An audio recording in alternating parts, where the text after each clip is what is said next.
I've spent countless hours behind the wheel of this car, running errands for the agency, taking Natalie to meetings, picking up clients. You'd think after all this time, I'd be used to it, zoning out, letting the city blur past the windows. But lately, I've had too much on my mind. Way too much. Most days, I'm alone with my thoughts. Natalie's always busy, always working on the next deal, planning the next move for the business. And I get it. I really do. She built Parker Travels from the ground up, and I've always been proud of her for it. But somewhere along the way, I started feeling invisible, like I was just another part of the machine, someone she didn't need to notice anymore. But Olivia did. It's strange, really. Olivia has been Natalie's best friend for years, and she's always been around. I never gave it much thought. She was just part of the picture. Natalie's right hand, the woman who ran everything behind the scenes. But recently, something shifted. It's like I started seeing her differently. Or maybe it's more accurate to say that she started seeing me. I pull up outside Olivia's building and check my phone. No messages from Natalie. She's out with clients, probably won't be home until late. That's how it is most nights now. I try not to think about it too much, but it's hard when you're stuck in this car, alone with nothing but time. The passenger door opens, and Olivia slides in beside me. "Hey, Tom," she says, her voice warm, a little tired. "Hey, Ollie," I reply, using the nickname she let me in on a while ago. It feels personal, like we've shared something that goes beyond work, beyond Natalie's world. "How was your day?" Olivia exhales, leaning back in the seat, her eyes closing for a moment. "It was long. Been thinking about a lot of stuff lately." "What kind of stuff?" I ask, my voice sounding more interested than it should. I can't help it. When Olivia talks, I listen. Really listen. She hesitates, glancing out the window before answering. "I've been thinking about having a baby," she says quietly. Her words hit me like a punch to the gut. I wasn't expecting that. Not today, not ever. "A baby?" I manage to say, keeping my voice calm even though my mind is racing. "Yeah," she says, running a hand through her hair. "I've been thinking about it for a while. But, no partner, no relationship. It's complicated. So I've been looking into donor options. Artificial insemination." I can feel my grip tightening on the steering wheel. She's serious. She's really been thinking about this.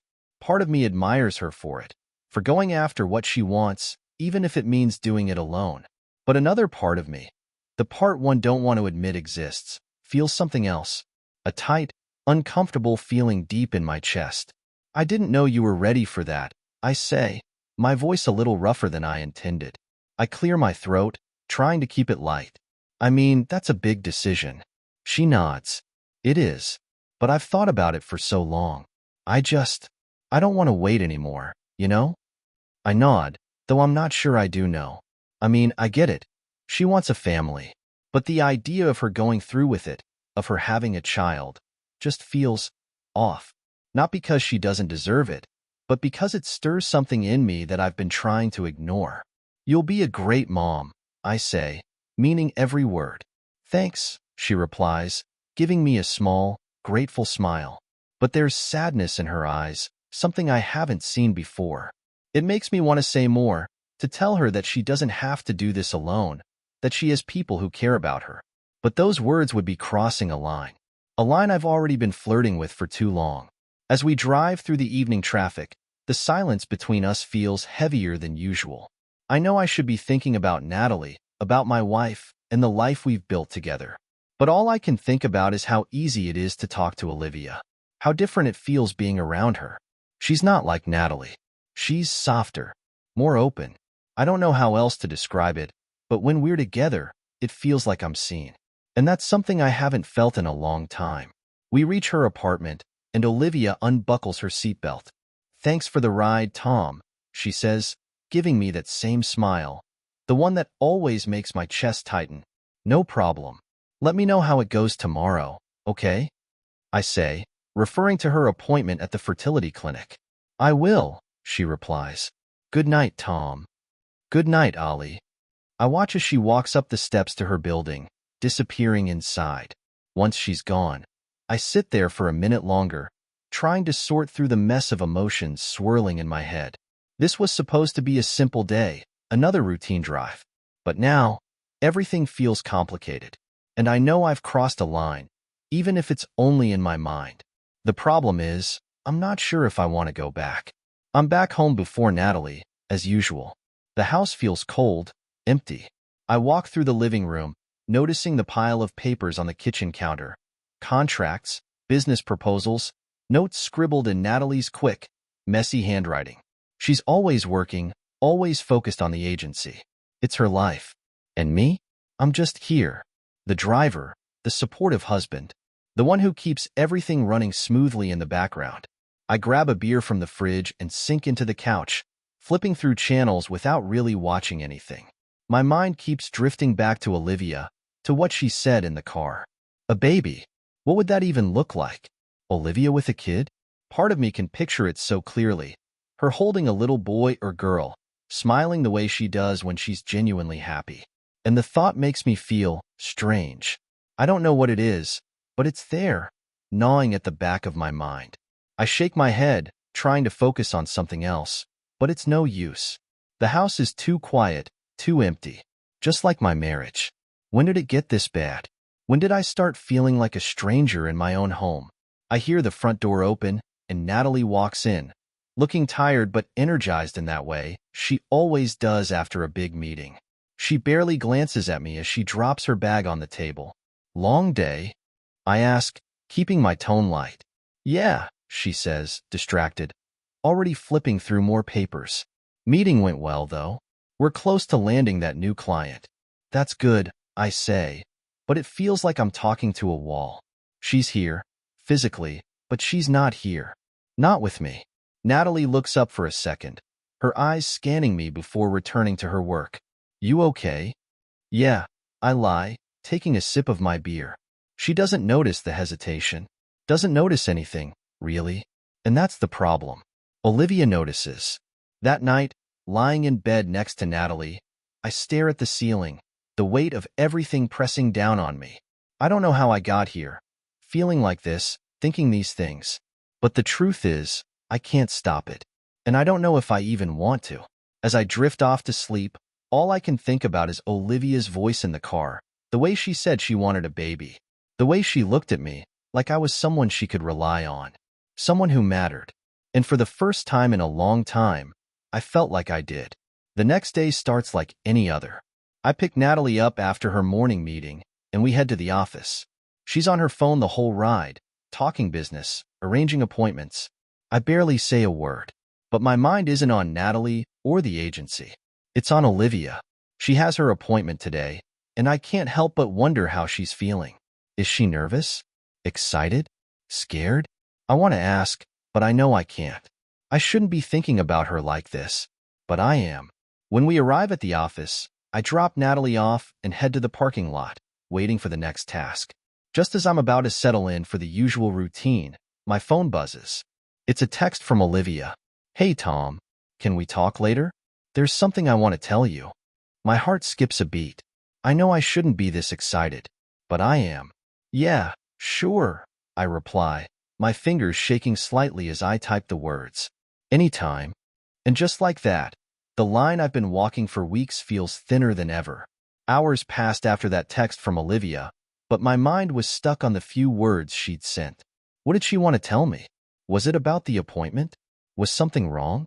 The possibilities gnawed at me as I went through the motions of the day, trying to focus on anything but the anticipation.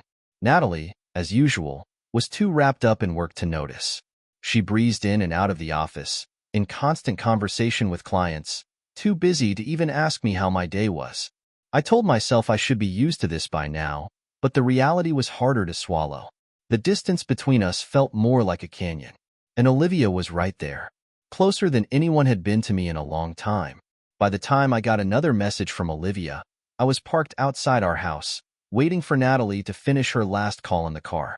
I'll be home in about an hour. Can you come by after? She wanted me to come over. Alone.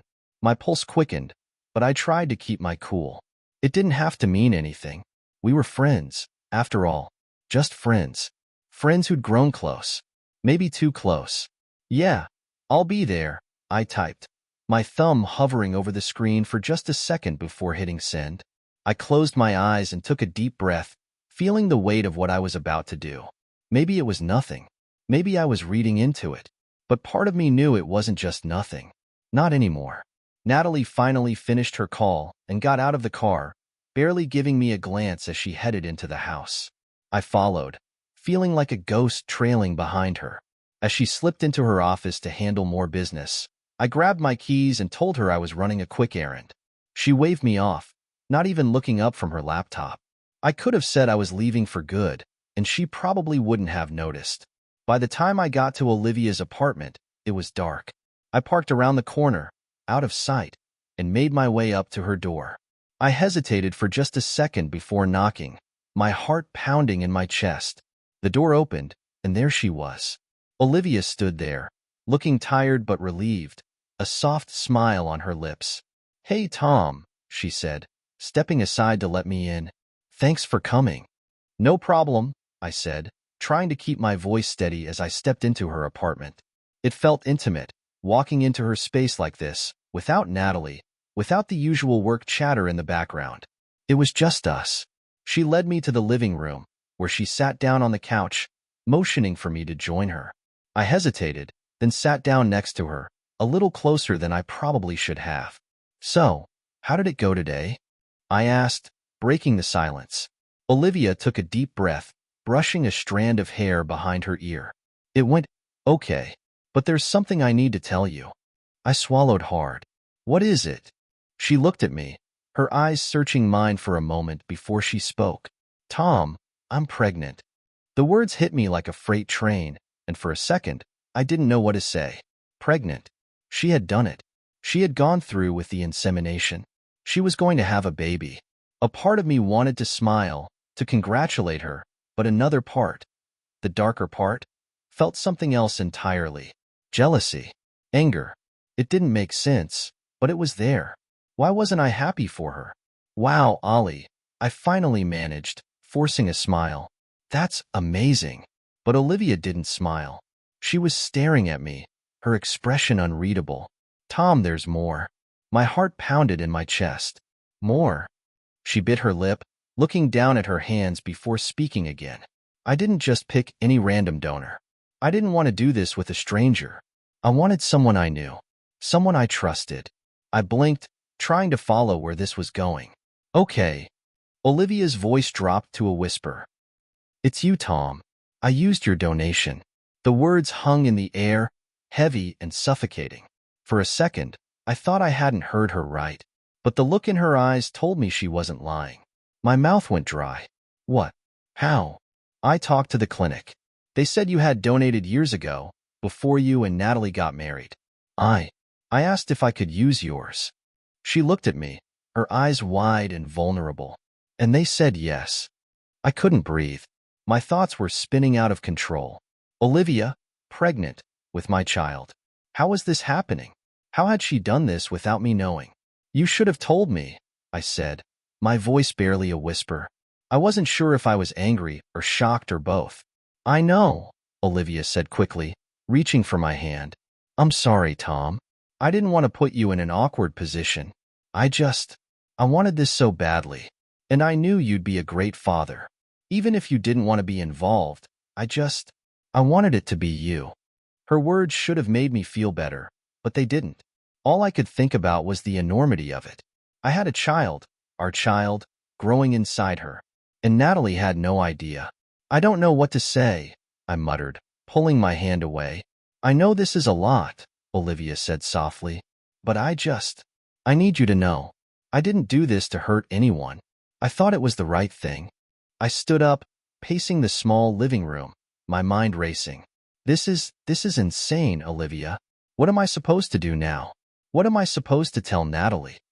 "You don't have to tell her anything," she said quickly. "I don't want to ruin your marriage. I needed you to know the truth." The truth. The truth was, I didn't even know how to feel. My life had just been flipped upside down, and nothing felt real anymore. "I need to think," I said, running a hand through my hair. I can't deal with this right now." Olivia looked up at me, her eyes filled with regret. "I'm sorry, Tom. I really am." I nodded, not trusting myself to say anything else. Without another word, I turned and walked out the door, the sound of it closing behind me echoing in my head.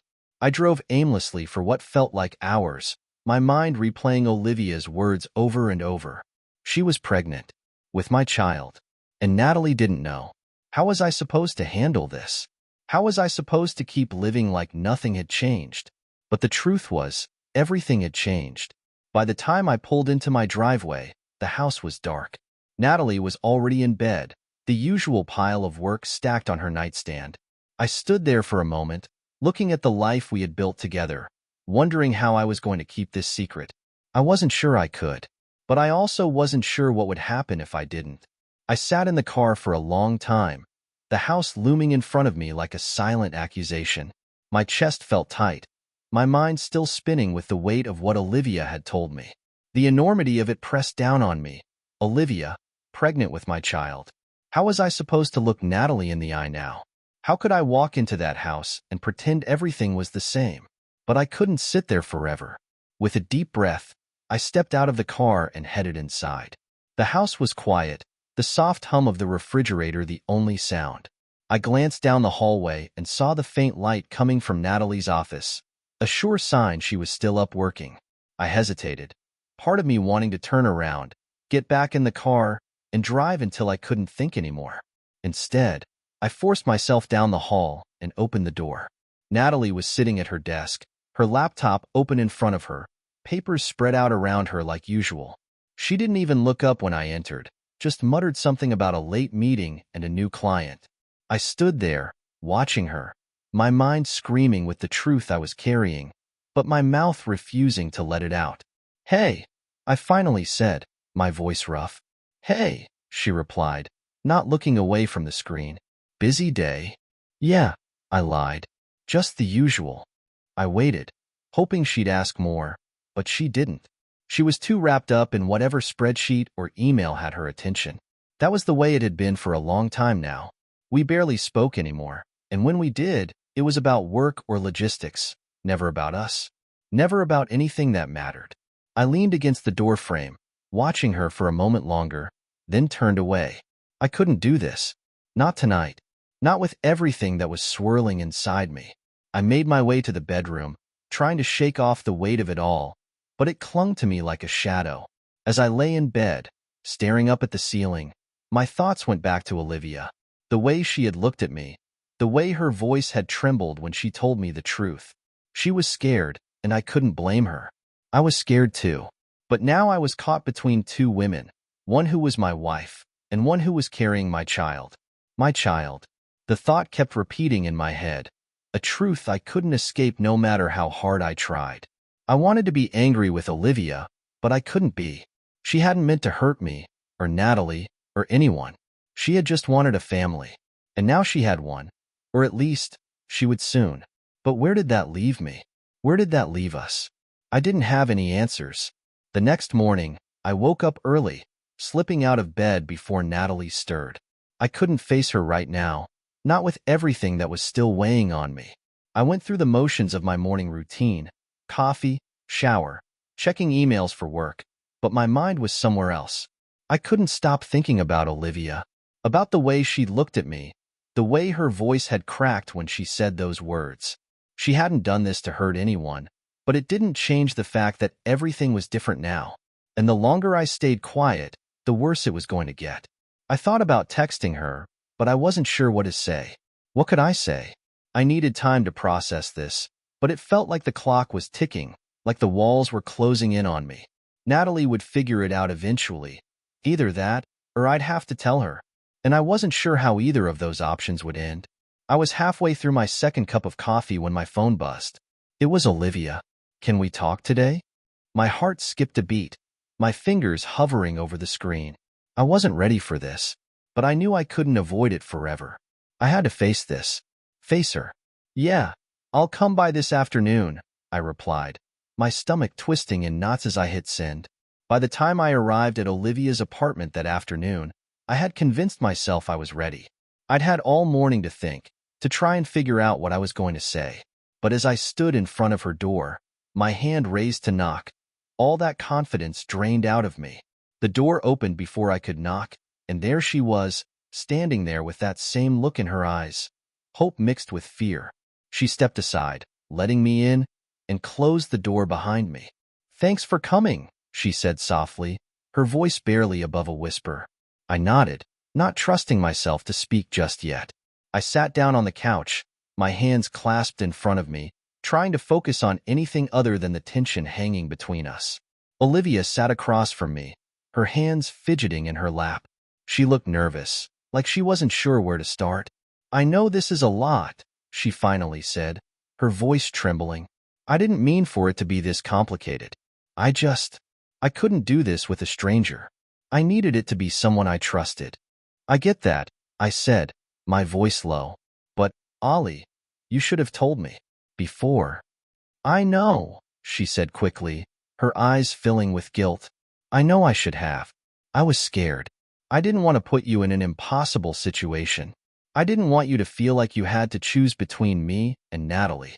But now I'm in that situation anyway," I said, the frustration creeping into my voice. "You've put me in a position where I have to lie to my wife, or I don't even know what." "I didn't mean to," Olivia started, but I cut her off. "But you did," I said, my voice sharper than I intended. "You did, Ollie. And now I'm stuck. I don't know what to do." Her eyes dropped to the floor, and for a moment, the only sound in the room was the ticking of the clock on the wall. "I'm sorry, Tom," she whispered, her voice breaking. "I never wanted to hurt you." I took a deep breath, leaning back against the couch, my mind racing. I didn't want to hurt her either. I didn't want to hurt anyone. But the truth was, I didn't see a way out of this that didn't end badly for someone. "Does Natalie know?" I asked, even though I already knew the answer. Olivia shook her head. "No, and I don't want her to. I don't want to ruin your marriage." "But how long can we keep this a secret?" I asked, my voice quieter now. "What happens when the baby's born? What happens when Natalie finds out?" "I don't know," Olivia admitted, her voice cracking. "I don't have all the answers, Tom. I couldn't do this alone." Her words hung in the air, and for the first time, I really saw her. She wasn't trying to trap me or manipulate me. She was just scared. Scared of being alone. Scared of the future. Just like I was. I didn't know what to say, so I reached out and took her hand. It was the only thing I could think of. Her fingers curled around mine, and for a moment, we just sat there, holding on to each other like two people drowning in a storm. Hours later, when I finally left Olivia's apartment, I still didn't have any answers. But I knew one thing for sure. This wasn't something I could fix on my own. I was in too deep now, and sooner or later, the truth was going to come out. As I drove home, the sun setting on the horizon, I couldn't help but wonder how much longer I could keep this secret, and how much more it would cost me when it all came crashing down. I drove back home in silence, my mind spinning with everything Olivia had said. The weight of it felt like a physical thing, pressing down on my chest, making it hard to breathe. I knew this couldn't go on much longer. Sooner or later, something was going to break, and I wasn't sure if it would be me, Olivia, or my marriage. When I pulled into the driveway, the house was dark, as usual. Natalie was probably in her office, still working. It had become a habit lately, both of us living parallel lives, barely intersecting. The only time we talked anymore was about the agency or logistics. There was nothing personal left. No space to talk about anything that mattered. And now I had this massive, life-altering secret sitting like a time bomb inside me. I had no idea how to tell her. How do you tell your wife that her best friend is pregnant with your child? That your past actions, ones you hadn't even thought about in years, had caught up with you in the worst possible way? I stood outside for a minute, staring at the house, wondering if I should just turn around and leave.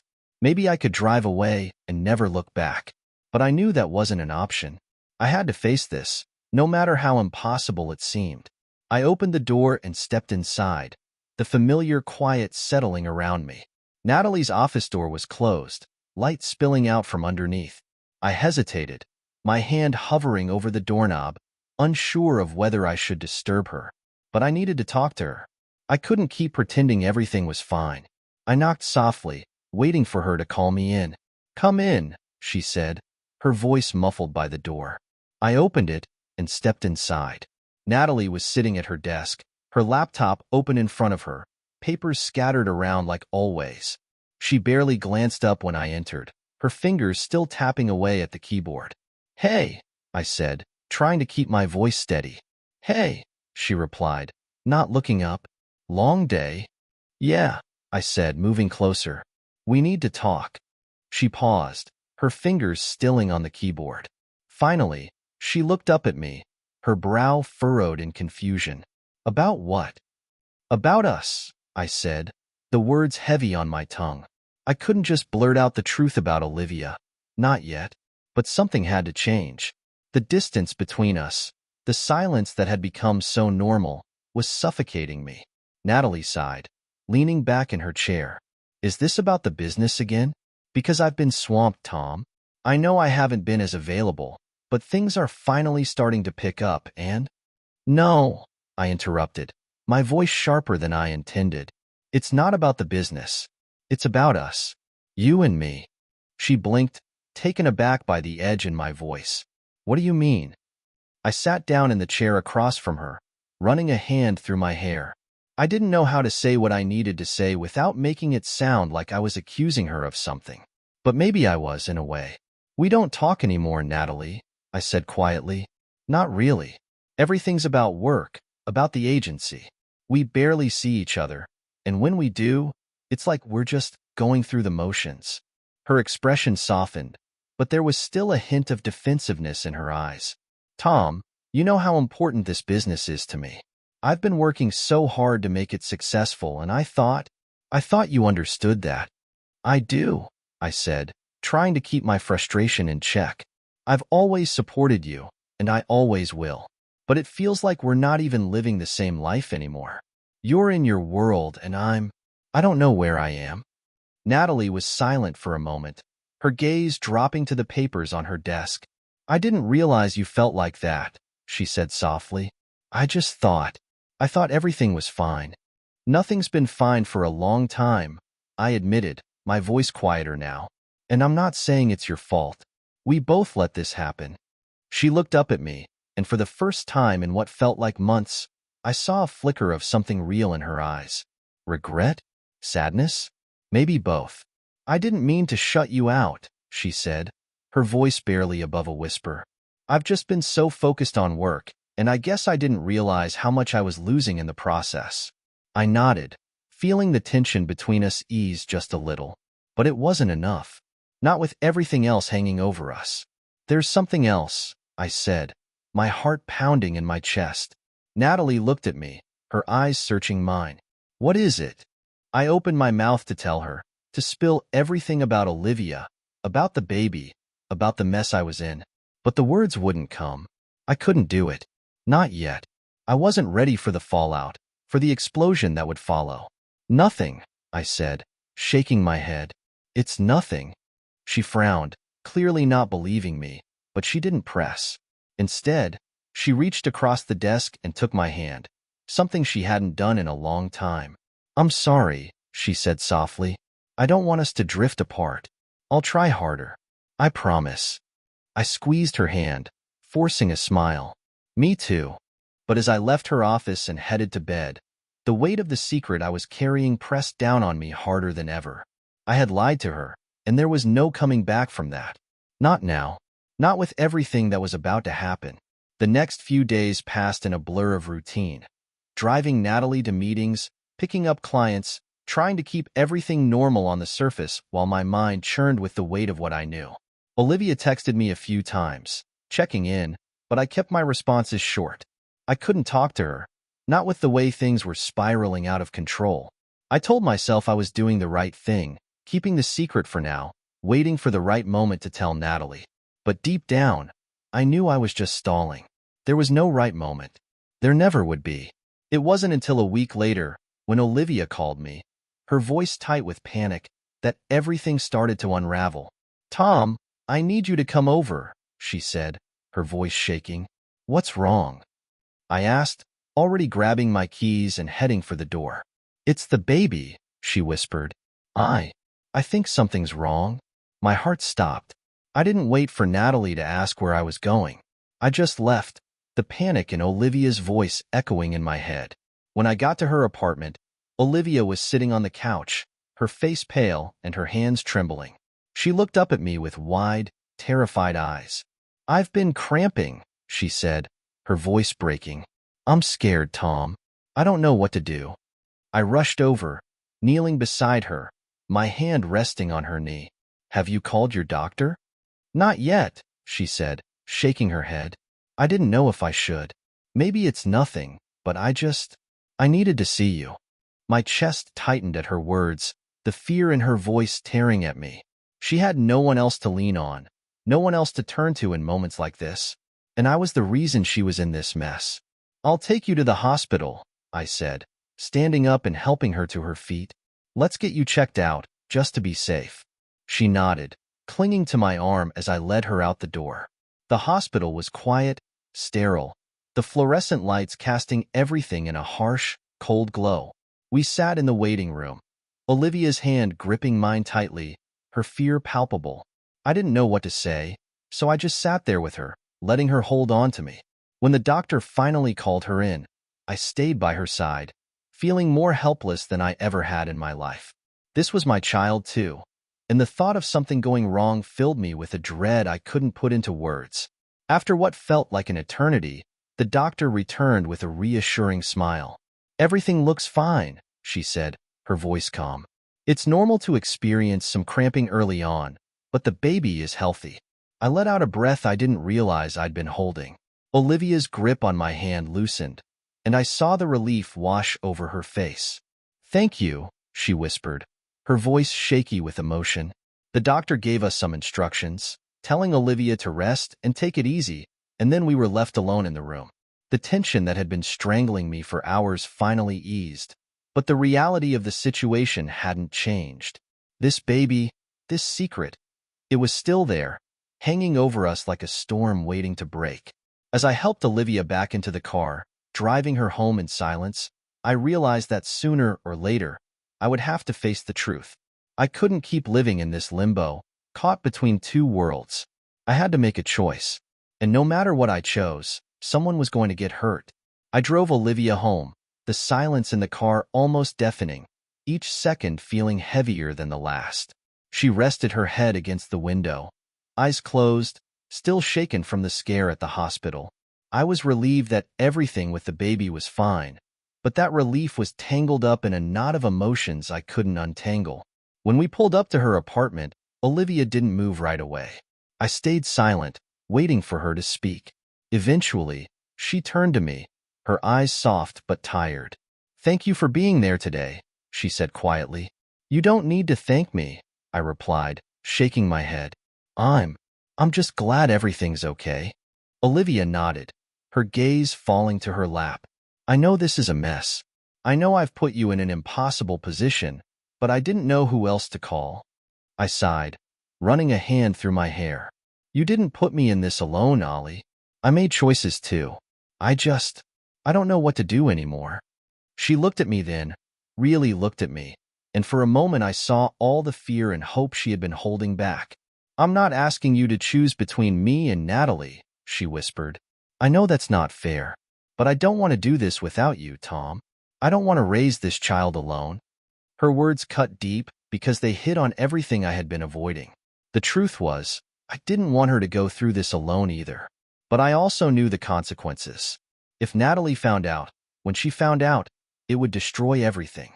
My marriage, our lives, everything I had built would come crashing down. But Olivia was carrying my child. Our child. That changed everything. I looked at her, feeling the weight of her words, the weight of everything that had happened between us. "I'll be there for the baby, Ollie," I said, my voice steady. "You don't have to worry about that. But we can't keep doing this. Not like this." Her eyes filled with unshed tears, and she nodded slowly, understanding what I was saying. "I know," she whispered, her voice cracking. "I know." We sat in silence for a long moment, the truth hanging between us like a heavy curtain. There was no going back now. I had made my choice, and no matter how it played out, it was going to hurt. I should go, I said, breaking the quiet. Olivia didn't stop me. She just nodded, wiping at her eyes. Okay, she whispered.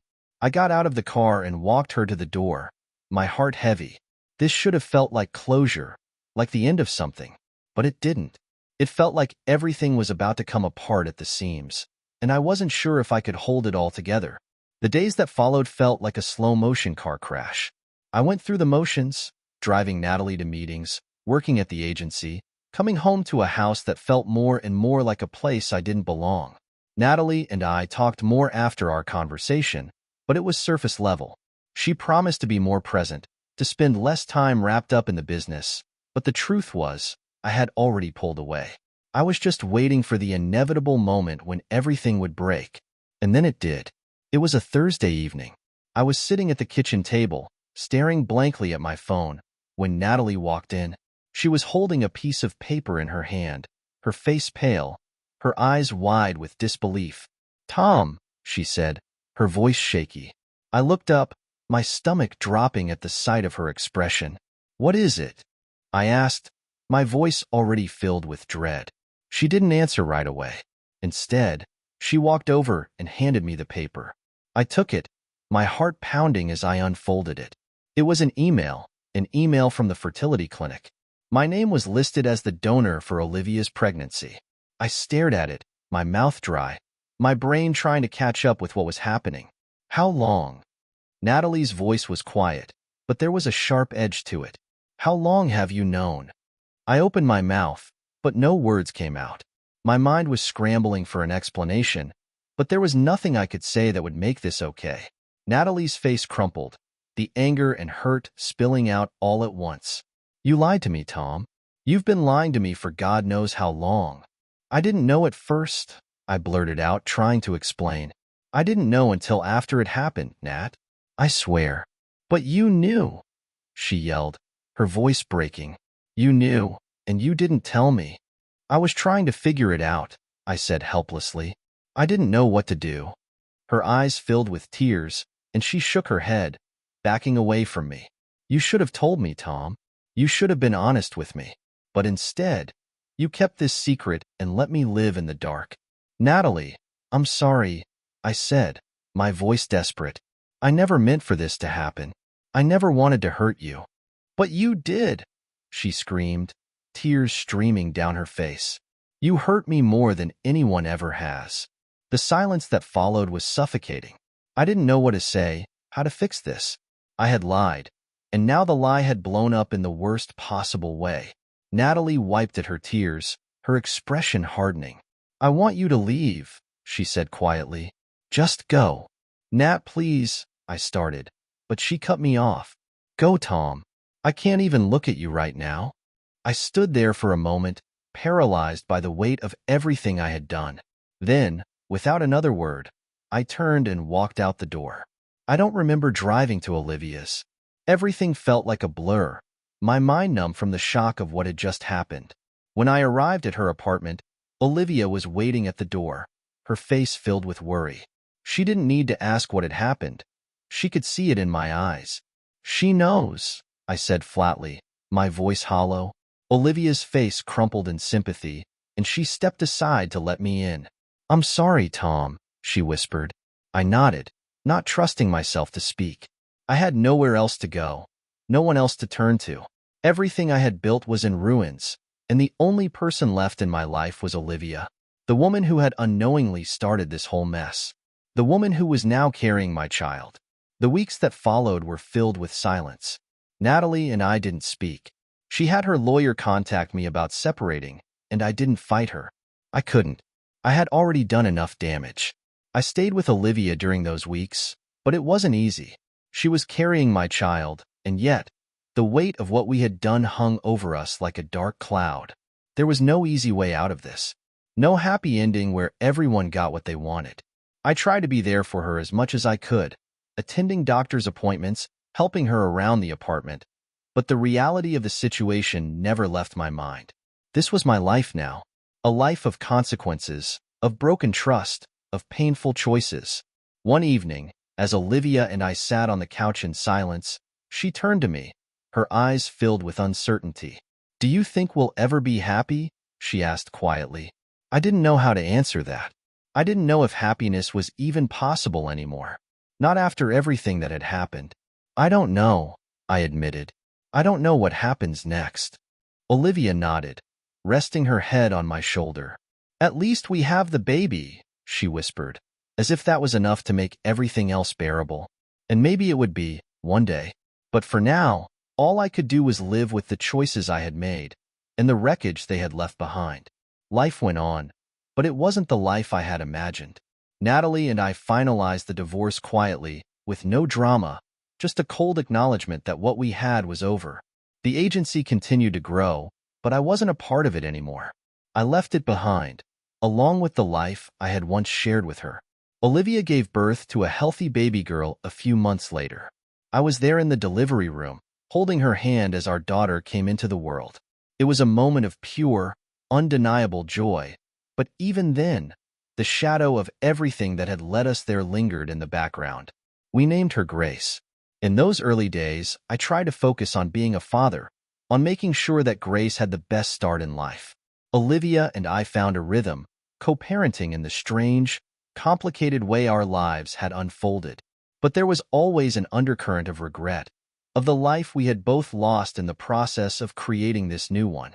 I wasn't sure if Olivia and I would ever be more than what we were, two people tied together by circumstance and a child. But I knew one thing for certain. No matter how messy it got, no matter how broken the past was, I would always be there for my daughter. She was the only thing in my life that made sense anymore. And as I held Grace in my arms, feeling her tiny heartbeat against my chest, I knew that, despite everything, she was worth it, even if everything else wasn't. And that's how it ended. If you enjoyed this story, don't forget to subscribe, like, and comment your thoughts below. Tell us, what would you have done in their shoes?